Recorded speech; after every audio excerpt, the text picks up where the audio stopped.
You're watching the Seafood News Weekly video brought to you by Comtel, which will be receiving a complete redesign this year. Subscribers who utilize Comtel to track market quotations, analyze trends, and stay on top of key industry news will see a host of new features.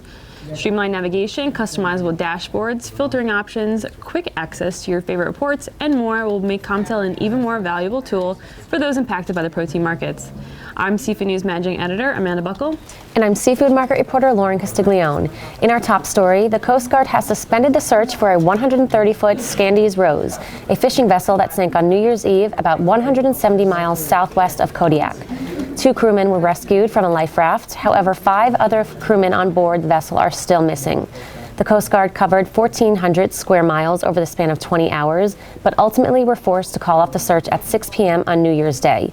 The only thing found was an empty life raft. Sad news. Thanks, Lorin. In other news, Mowi, formerly known as Marine Harvest, says that salmon that escaped their fish farm off Robertson Island on December 20th were likely eaten by predators. The company said in a statement that while many of the escaped fish have likely been eaten by seals and sea lions congregating in the area, they are working to recover as many of the remaining salmon as possible. There were approximately 21,000 fish in the pen when an electrical fire damaged the pen. Meanwhile, a federal appeals court upheld a ruling defending former President Barack Obama's authority to create an Atlantic marine monument off the coast of New England. By declaring the area a monument resource, activities like drilling and commercial fishing are prohibited. According to NOAA, which manages the area, commercial fishing for red crab and American lobster is allowed, quote, for a period of not more than 7 years from the date of Presidential Proclamation 9496. However, after 7 years, the commercial fishing for red crab and American lobster will join the list of prohibited activities in the monument.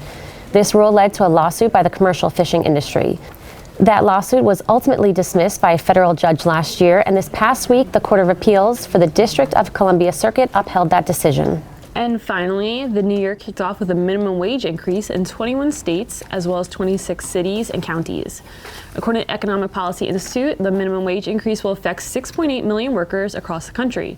States increasing minimum wage as of January 1 include Alaska, California, Maine, Massachusetts, New Jersey, New York, and Washington.